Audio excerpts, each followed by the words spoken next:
ఈరోజు నాకు ఈ అవకాశం ఇచ్చిన బాబాకు ధన్యవాదాలు తెలుపుకుంటూ, నేను ఈరోజు మీతో కొన్ని బాబా ఆహ్, కథలు పంచుకోవాలనుకుంటున్నాను. రియల్ ట్రెజర్ వాల్యూమ్ 6 నుంచి తీసుకున్నాను ఈ కథలన్నీ కూడా. మొట్టమొదటిగా 'హౌ బాబా క్రియేట్స్ లవ్'. బాబా ప్రేమను ఎలా సృష్టిస్తారు? అంటే మనలో ప్రేమను ఎలా ఆయన మేల్కొల్పుతారు అన్నది ఈ యొక్క చిన్న కథతో మనం తెలుసుకోవచ్చు. ఈ 'రియల్ ట్రెజర్' రాసింది రుస్తుం ఫలాటి అని అందరికీ తెలుసు కాబట్టి, ఆయన గురించి ఇంకా మనం ప్రత్యేకంగా చెప్పాల్సిన అవసరం లేదు. రుస్తుం ఫలాటి మెహరాబాద్‌లో ఆయన కొన్ని రోజులు ఉండి, మండలితో పాటు నివసించి, వాళ్ళ అనుభవాల్ని, వాళ్ళ దగ్గర ఎన్నో విషయాలు త సేకరిస్తూ, బాబా గురించి ఇంకా వివరాలు తెలుసుకొని, ఆహ్, మ మనలాంటి వాళ్ళకు కూడా తెలియపరచాలని ఎన్నో ఆహ్, ప్రయ చేసిన ప్రయత్నంలో ఎన్నో వాల్యూమ్స్ ఆయన తీసుకురావడం జరిగింది. 'ద రియల్ ట్రెజర్' అని. అందులో ఈ 6వ వాల్యూమ్‌లో ఈ ఒక్క విషయాన్ని ఆయన ప్రస్తావించారు. అంటే హౌ బాబా క్రియేట్స్ లవ్ అని. ఆయన అలా మెహరాబాద్‌కు నివసించడానికొచ్చినప్పుడు, ఆయన శామ్ కేరావాలని కలిసాడు రుస్తుం భలాటి. శామ్ కేరావాల అంటే ఏరుచ్ గారి పినతల్లి కొడుకు. గైమాయి చెల్లెలైనటువంటి భానుమాసి కొడుకతను శామ్ కేరావాల. బాబాకు సంబంధించిన సంఘటనలను చాలా విపులంగా, చాలా వివరంగా వర్ణించి చెప్పేవాడు శామ్ కేరావాల. అంతేకాకుండా అతడు సూఫీ కథలను కూడా జోడించి కళ్ళకు కట్టినట్టి వివరించి చెప్పేవాడు. అంటే అతడు కథలు చెప్పడంలో చాలా నేర్పరి. ఎంతో ఆసక్తిదాయకంగా ఆహ్, చాలా ఆహ్, బాగా వివరించి అంటే ప్రతి ఒక్క సంఘటన కూడా మనం చూస్తున్నామేమో అన్న ఒక భావన వచ్చేలాగా కళ్ళకు కట్టినట్టు చెప్పేవాడు శామ్. అతడికి బాబాతో ఉన్న అనుబంధాన్ని తెలిసి రుస్తుం ఒకసారిని శామ్‌ని ఇలా అడిగాడు. బాబా భగవంతుడు అన్న నమ్మకం నీకెప్పుడు కలిగింది? బాబాకు సన్నిహితంగా ఎన్నో కుటుంబాలుండేవి కదా!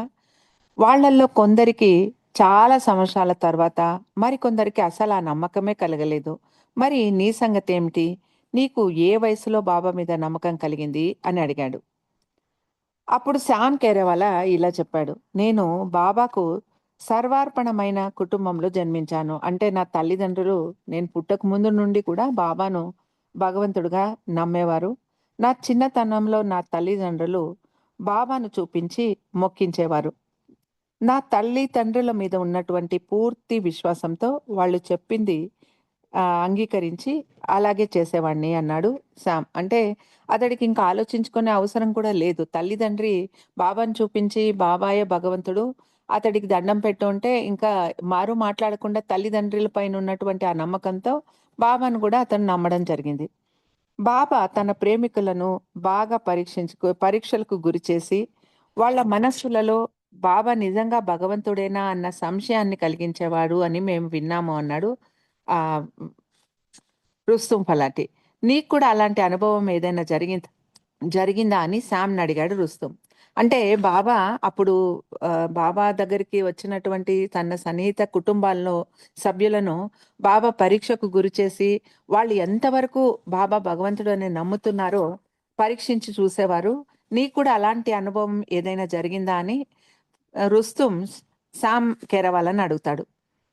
అప్పుడు శామ్ ఏమన్నాడంటే, నాకు బాబా యొక్క దివ్యత్వం పట్ల ఎప్పుడూ అనుమానం కలగలేదు. కానీ బాబా నన్ను పరీక్షకు గురిచేసిన సంఘటన ఒకటి మాత్రం నాకు జ్ఞాపకం ఉంది అన్నాడు. అప్పుడు ఇంకా ఏం చెప్తున్నాడంటే, నాకు ఒక్క సోదరుడు ఉన్నాడు. అతడి పేరు దాది కేరవాల. నీకు కూడా అతడు పరిచయస్తుడే కదా అన్నాడు శామ్.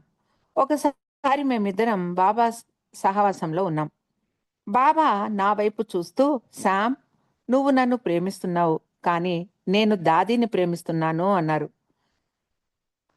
నేను చిరునవ్వు నవ్వుతూ, బాబా, నువ్వు ఏది చెబితే అదే అన్నాను. మర్నాడు మళ్ళీ మేమిద్దరం బాబాతో ఉండగా, బాబా మళ్ళీ క్రితం రోజు చెప్పినట్టే, నాకు దాది అంటేనే ప్రేమ, నీకు నేనంటే ప్రేమ అన్నారు. నేను మళ్ళీ చిరునవ్వు నవ్వుతూ తల ఊపాను అన్నాడు శామ్. బాబా ఇలా కొన్ని రోజులు చెబుతూనే ఉన్నారు.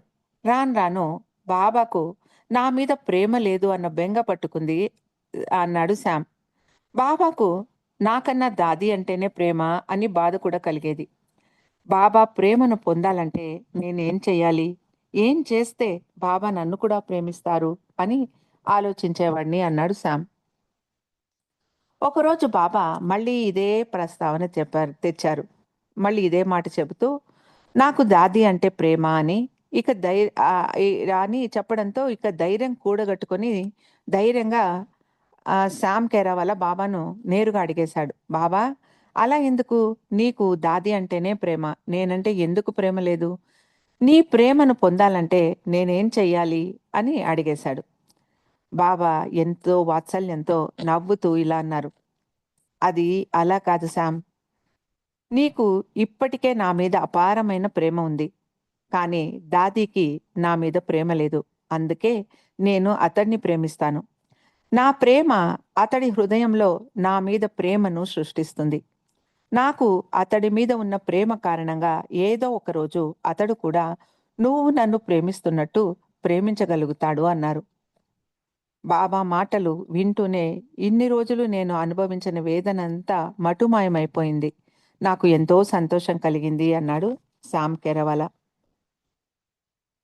ఇక్కడ ఈ కథ వింటూ ఉంటే మనకర్థమవుతుంది. మనము బాబాను ప్రేమించడం కన్నా, బాబా మనల్ని ప్రేమిస్తూ మనలో ఆ ప్రేమను రగిలిస్తారు కాబట్టే, మనం ఆయన్ను ప్రేమించగలుగుతాము అని. బాబా ఎప్పుడూ చెప్తూనే ఉంటారు. మీరనుకున్నందుకు మీరు నా దగ్గరికి రాలేదు. నేను మిమ్మల్ని ప్రేమిస్తున్నాను గాబట్టి, మీరు నా దగ్గరకొచ్చారు అని అంటూ ఉంటారు. దానికి ఇది చక్కటి ఉదాహరణ అని నాకనిపిస్తుంది. ఎందుకంటే ఇక్కడ దాది కేరావాలకు బాబా అంటే ప్రేమ లేకపోయినా, బాబా దాది కేరావాలను ప్రేమిస్తూ, ఆ ప్రేమను అతడి హృదయంలో రగిలించి, బాబాను ప్రేమించుకునేలా చేసుకున్నారు.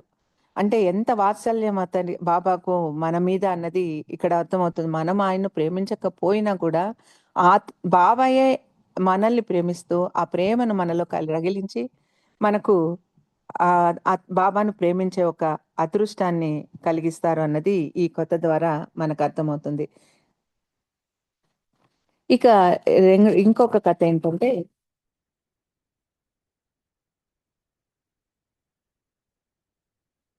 ఇది జై బాబా అనాలా? జై మెహర్ బాబా అనాలా అన్నది ఇది ఇంకొక కథ అండి. బాబా పరివారంలో అనవసరమైన ఒక వివాదం చోటు చేసుకుంటూ ఉండడం జరుగుతూ ఉంది. బాబాను మనం ఎలా స్మరించుకోవాలి అన్నదే ఆ వివాదం. కొందరు బాబా అంటే చాలు అంటే, మరికొందరు మెహర్ బాబా అనాలి అంటున్నారు.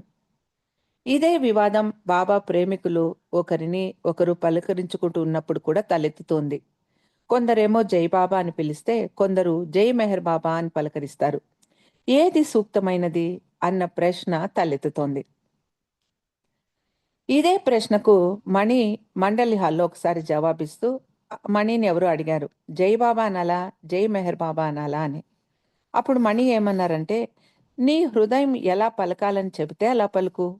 బాబా నీ ప్రియతముడు. నీ హృదయం ఎలా పలకమంటే అలా పలుకు. ఎలా పలికినా తప్పులేదు. నీ హృదయం నుండి వెలువడినప్పుడు ఎలా పలికినా తప్పు కాదు. అతడు ఎలా పలికినా హృదయపూర్వకంగా పలికితే తప్పకుండా స్పందిస్తాడు. నువ్వు పిలుస్తున్నావని అతడికి తప్పకుండా తెలుస్తుంది అని చెప్పింది. చాలా పుస్తకాల్లో బాబా తన నామస్మరణ చెయ్యమని ఎవరికైనా చెప్పినప్పుడు, బాబా బాబా అని అనమని చెప్పేవారు కదా అని ఆ వ్యక్తి మళ్ళీ మణిని ప్రశ్నించాడు. అప్పుడు మణి ఏమన్నారంటే, అవును, బాబా అలా అన్నారు. కానీ మెహర్ బాబా అని పలకవద్దని ఎక్కడా చెప్పలేదు కదా! బాబా నామాన్ని యాంత్రికంగా స్మరించడం కేవలం ప్రారంభం మాత్రమే. అది రాను రాను బాబాను జ్ఞాపకం ఉంచుకునేలా మనకు ప్రేరణ కలిగిస్తుంది. అలా జ్ఞాపకం ఉంచుకోవడంతో నీ ప్రయత్నం నుండి నీ ప్రియతముడి గురించి నువ్వు రేయింబవళ్ళు ఒక్క మాట కూడా మాట్లాడకుండా ఆయన్ని గుర్తు చేసుకోగలుగుతావు అంది మణి.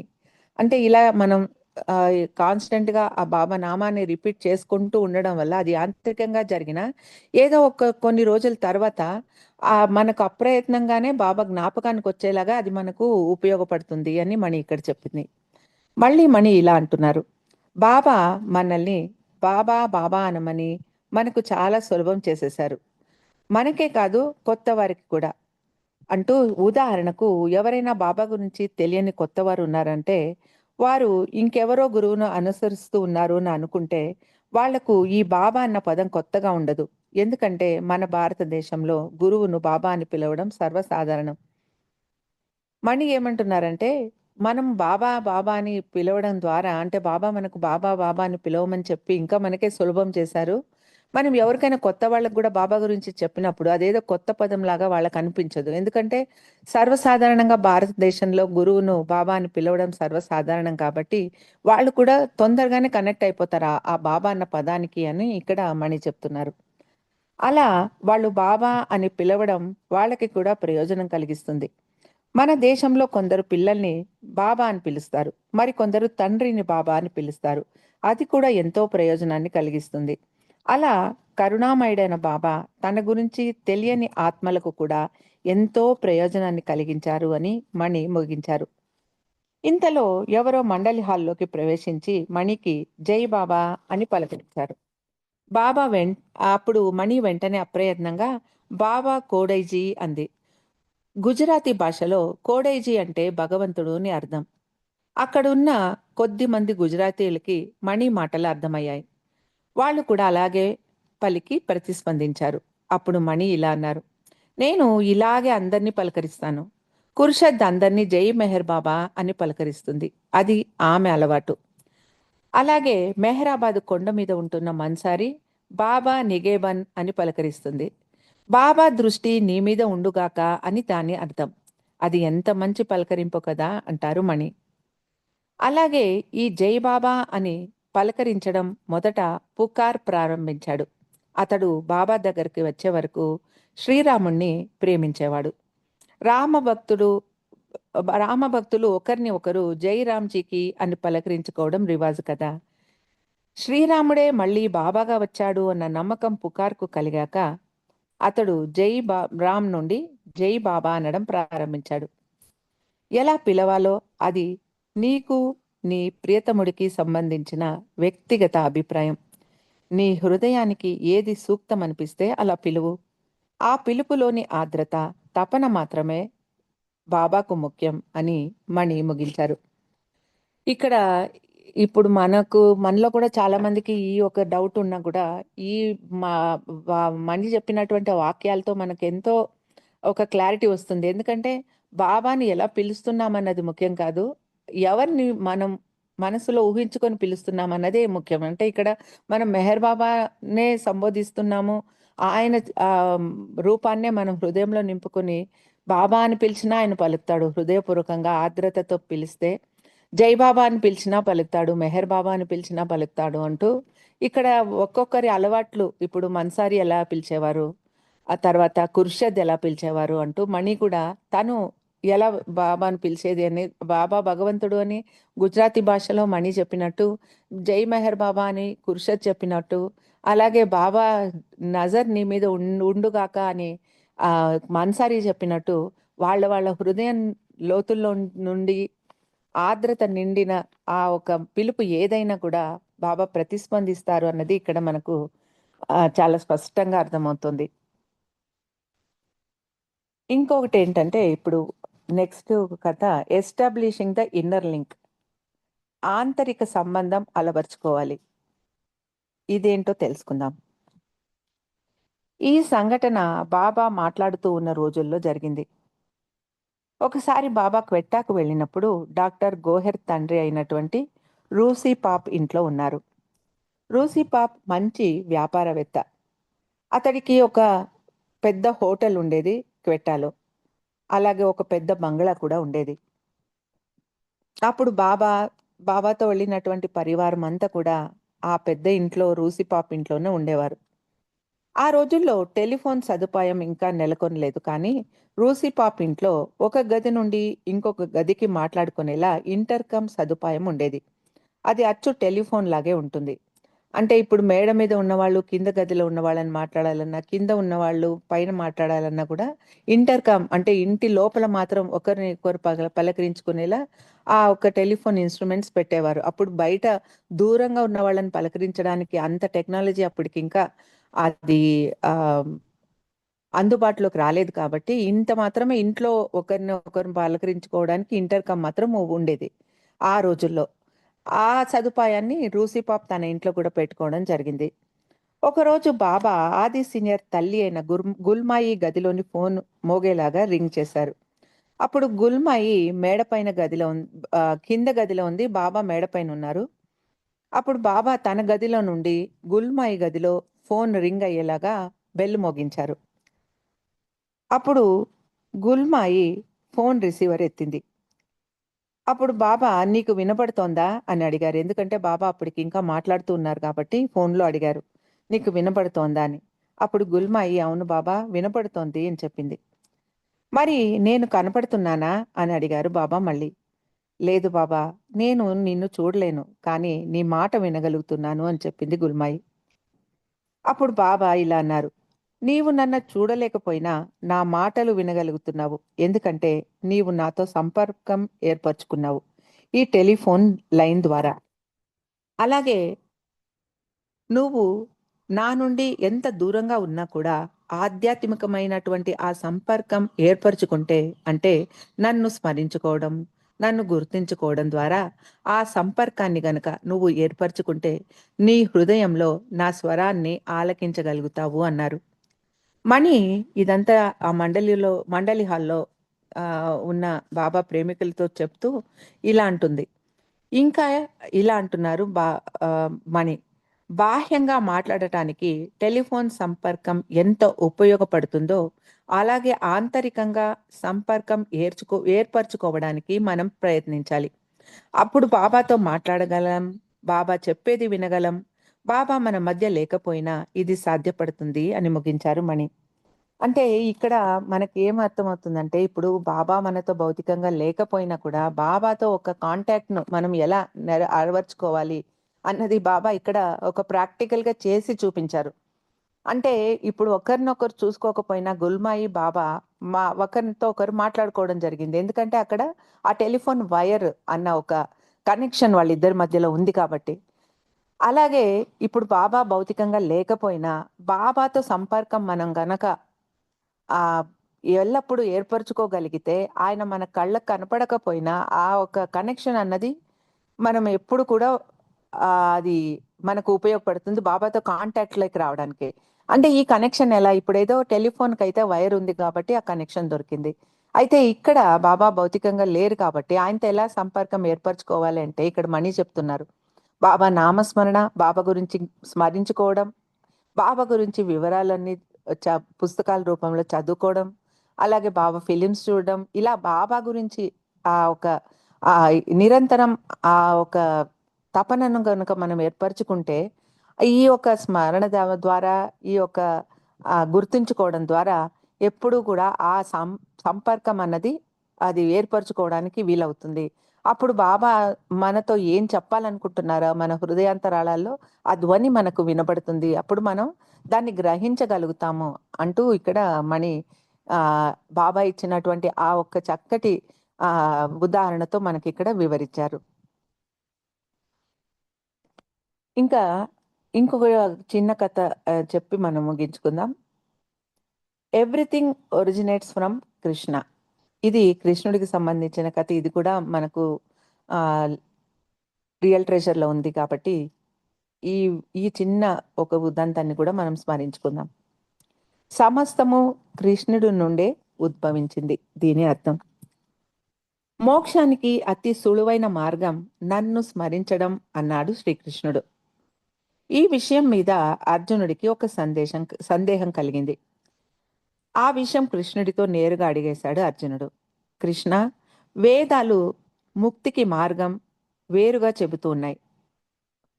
అవేంటంటే రోజు ప్రార్థనలు చేస్తూ, మంత్రాలు పఠిస్తూ, హోమాలు చేస్తూ, అన్న సంతర్పణలు నెరవేరుస్తూ, బ్రాహ్మణులకు ఉపచారాలు చేస్తూ మోక్షం సంపాదించుకోవచ్చు అని చెబుతూ ఉన్నాయి వేదాలు. మరి వేదాలు చెప్పేది అబద్ధమా? నువ్వేమో ముక్తికి చాలా సులువైన మార్గం నన్ను స్మరించడం అంటున్నావు. కానీ వేదాలేమో ఇలా చెప్తున్నాయి. ఇందులో ఏది ఆహ్, కరెక్ట్ అన్నది నాకు స్పష్టంగా అర్థం కావటం లేదు అని అర్జునుడు కృష్ణుడిని అడుగుతాడు. అప్పుడు శ్రీకృష్ణుడు చిరునవ్వు చిందిస్తూ ఇలా బదులిచ్చారు. వేదాలు చెప్పేవి సత్యమే. అలాగే నేను చెప్పేది కూడా సత్యమే అన్నాడు. అప్పుడు అర్జునుడు అది ఎలా సాధ్యం? 2 సత్యాలు ఎలా అవుతాయి? సత్యం ఎప్పుడు ఒకటే ఉండాలి గదా! అని అడిగాడు అర్జునుడు ఆశ్చర్యంగా. అప్పుడు శ్రీకృష్ణుడు ఇలా బదులిచ్చాడు. ఈ వేదాలు, ఈ మంత్రాలు, ఈ ప్రార్థనలు ఇవన్నీ ఎక్కడి నుంచి పుట్టుకొచ్చాయి? వాటికి మూలం నేనే. అవి నా నుండే ఉద్భవించాయి. కాబట్టి నా నామం తీసుకుంటే ఈ మంత్రాలు, ప్రార్థనలు మిగిలిన మిగిలిన ఈ క్రతువులన్నీ చేసినట్టే. వేదాలన్నీ ఘోషించేది నెరవేర్చినట్టే అని శ్రీకృష్ణుడు వివరించాడు. ఇక్కడ బాబా మనకు ఈ కర్మకాండలు ఏవి అవసరం లేదు, ఏ క్రతువులు అవసరం లేదు. ప్రేమను పంచుతూ నన్ను ప్రేమించండి, నా నామాన్ని స్మరించండి చాలు అని చెప్పడం కూడా దీనికి అన్వయించుకుంటే ఎంత సూక్తంగా చెప్పారు బాబా అన్నది మనకి ఇక్కడ అర్థమవుతుంది. ఇప్పుడున్నటువంటి ఈ యొక్క జీవన శైలి చూస్తూ ఉంటే ఇవన్నీ చేయడానికి కూడా మనకు అవకాశం లేకుండా పోవచ్చు. అంటే ఆ ప్రార్థనలు చేయడానికి టైం లేదు. ఆ క్రతువులు, కర్మకాండలు చేయడానికి కూడా టైం లేదు. అదే బాబా ఏమంటున్నారంటే ఇవన్నీ నెరవేర్చాలంటే కూడా చాలా హృదయం వెచ్చించి దాన్ని మనసు పూర్తిగా చేస్తేనే అందులో నుండి ఏదైనా మనకు లాభం చేకూరుతుంది. లేకపోతే లాభానికి బదులు మనకు ఇంకా సంస్కారాలు వస్తాయి కాబట్టి దీన్ని మనం మనస్ఫూర్తిగా చేసే స్థితిలో ఉన్నామా లేదా అన్నది ఎవరికి వారు ఆలోచించుకొని చేస్తేనే దాంతో ఫలితం ఉంటుంది. అదే బాబాను ప్రేమించడం, బాబా నామస్మరణ చేయడం, ఇది చాలా సులువైన మార్గాన్ని ఈ యొక్క జీవన శైలికి సరిపోయేలాగా బాబా మనకు ఎంతో సులువుగా అందించేశారు.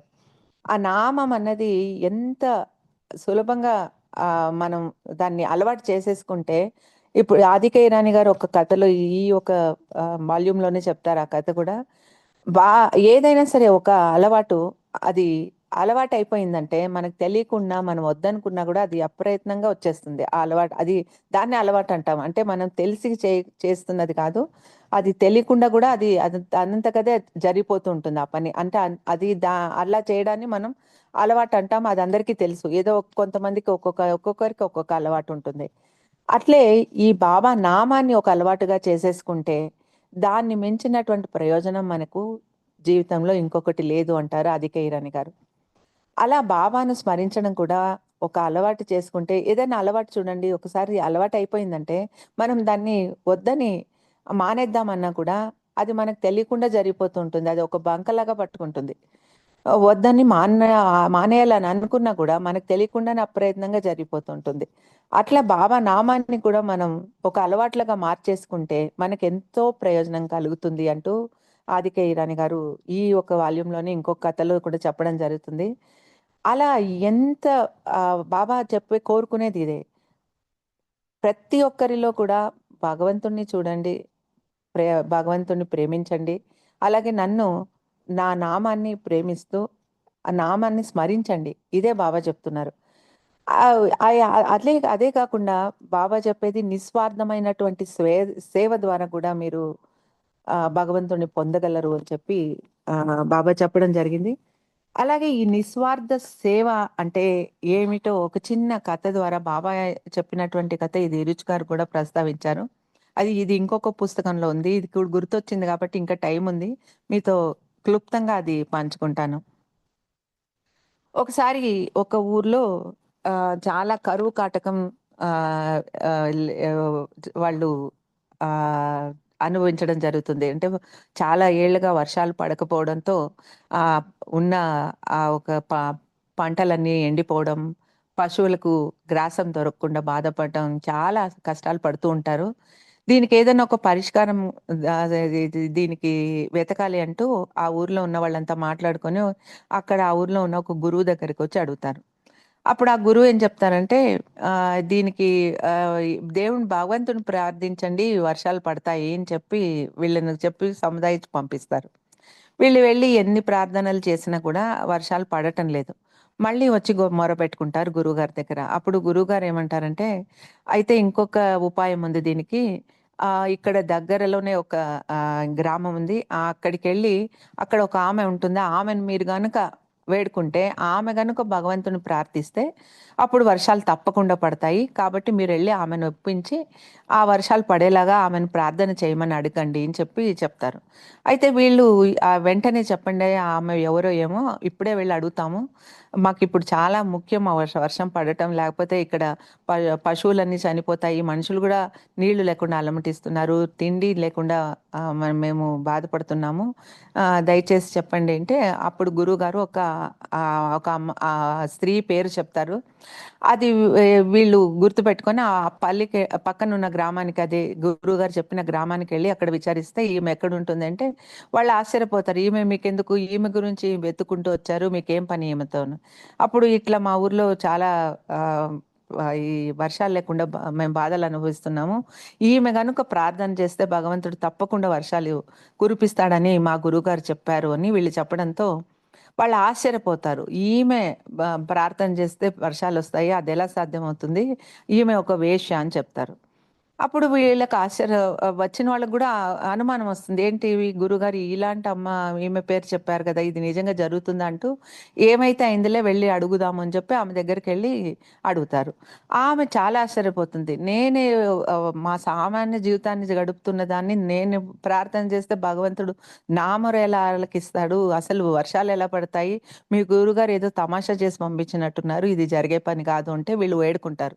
అమ్మ మా కోసం ఒక్కసారి నువ్వు ప్రార్థన చెయ్యి చూద్దాము. వర్షం రాకుండా ఉంటే అప్పుడు మేము వెళ్ళిపోతాంలే అని. సరే ఇంకా వాళ్ళు ఇంత బలవంతం చేస్తున్నారు కాబట్టి ఇంకా కాదనలేక ఆమె ఒప్పుకుంటుంది. వీళ్ళ తరపున ప్రార్థన చేయడానికి. ప్రార్థన చేస్తుంది భగవంతుడిని. వాళ్ళ ఊర్లో వర్షం పడేలాగా అనుగ్రహించు తండ్రి. ఇట్లా వాళ్ళు అడుగుతున్నారు. నేను ప్రార్థన చేస్తేనే వర్షం కురుస్తుందని అంటున్నారు. నా మొర నువ్వు ఆలకిస్తావని వీళ్ళ నమ్మకం. నమ్మకాన్ని నిలబెట్టు ఆమె ప్రార్థన చేయడంతో వర్షాలు కురుస్తాయి. వీళ్ళు తృప్తిగా వెళ్ళిపోతారు. అయితే ఇక్కడ ఎరిచ్ గారు ఏం చెప్తున్నారంటే, ఈమె ఒక వేశ్యాని అని అక్కడ ఊర్లో వాళ్ళు కూడా ఆశ్చర్యపోతున్నారు. ఇలాంటి ఆమె ప్రార్థన చేస్తే వర్షాలు ఎలా పడతాయి? భగవంతుడికి ఆమె ఎలా ప్రీతిపాత్రురాలైంది? ఆమె మొరను ఎలా ఆలకించారు అని ఆశ్చర్యపోతారు. అయితే ఇక్కడ గురువుగారిని వచ్చి మళ్ళీ ఈ సందేహం గురువుగారి దగ్గర చెప్తారు వీళ్ళు. స్వామి మాకు వివరించండి ఆమెలో ఏముందంత ప్రత్యేకత అని. అప్పుడు గురువుగారు చెప్తారు. ఈమె చిన్నగున్నప్పుడు అంటే యుక్త వయసులో ఉన్నప్పుడు ఒకసారి ఆహ్, వాళ్ళ ఈ పల్లెలో ఇంటి దగ్గర నడుచుకుంటూ వెళ్తోంది. అక్కడ ఒక ఇల్లుంది. ఆ ఇంట్లో యజమాని కుటుంబం అంతా కూడా ఎక్కడికో వెళ్ళాల్సొస్తుంది. అక్కడ వాళ్ళకొక ఆవు ఉంది. ఆ ఆవును సంరక్షించాలంటే దానికి పాపం గడ్డి ఏదైనా ఏసి ఎళ్ళాలి గదా! మేత. వీళ్ళేమో ఊరికెళ్తున్నారు. అందరూ వెళ్ళాల్సి రావడంతో ఒక తాడుకి ఈ ఒక ఆహ్, గడ్డి కట్టేసి ఆహ్, అహా! గడ్డేమో అక్కడ వేసేస్తారు. ఈ ఆవును మాత్రం ఒక రాటకి కట్టేసింటారు. గడ్డి దాని దగ్గర వేసేసి వీళ్ళు వెళ్ళిపోతారు. అది కావాల్సినప్పుడు ఆకలైనప్పుడు మేసుకుంటుందిలే అని. అయితే ఈ వేసేటప్పుడు కరెక్ట్‌గా దాని అరే దానికి అందుబాటులో ఉండేలాగా వేయకుండా కొంచెం ఒక 2 అడుగులు దూరంలో పడి ఉంటుంది ఈ గడ్డి మోపు. అది వాళ్ళు గమనించుకోరు వెళ్ళిపోయారు. ఇది పాపం ఆవు ఎంత ప్రయత్నిస్తోంది. అయితే దానికి నోటికి అందటం లేదు. ఆ గడ్డి కొంచెం దూరంలో ఉంది కానీ అందటం లేదు. ఈ ఆవును కట్టేశారు. అప్పుడు ఆ అమ్మాయి అప్పుడు యుక్త వయసులో ఉంది. తన ప్రియుడిని గలవడానికి చాలా తన్మయత్వంతో ఏదో ఊహల్లో తేలుతూ సంతోషంగా వెళ్తూ అక్కడ అడ్డమొచ్చిన రాయిని తన్నుతూ, ఇక్కడ ఇంకేదో అడ్డమొస్తే దాన్ని తన్నుతూ ఇట్లా సంతోషంగా వెళ్తోంది. అప్పుడు ఈమె ఈ గడ్డిని అప్రయత్నంగా చూడలేదామె. ఏదో ఆ గడ్డుంది అని కూడా తెలీదు తనకి. ఆ కాలుతో తన్నింది. ఆ తన్నిన వెంటనే అదొచ్చి ఈ ఆవు దగ్గర పడటంతో ఆవు మేత మేసింది. అది అయిపోయింది. అయితే ఇక్కడ గురుగారు ఏం చెప్తున్నారంటే, ఇక్కడ ఆమె ఏమీ ఆశించకుండా చేసింది. అంటే చేస్తున్నానని గూడా తెలీదు. అది పరోపకారం. చేస్తున్నానని తెలియకపోయినా కూడా ఆమెకు అంత పుణ్యం ప్రాప్తించింది. తెలియకుండా చేసినా గూడా. ఆ ఆవును రక్షించింది కాబట్టి. అట్లా ఏదన్నా సరే ఒక మంచి పని మనం తెలియక చేసినైనా ఇంత ఫలితమొచ్చింది.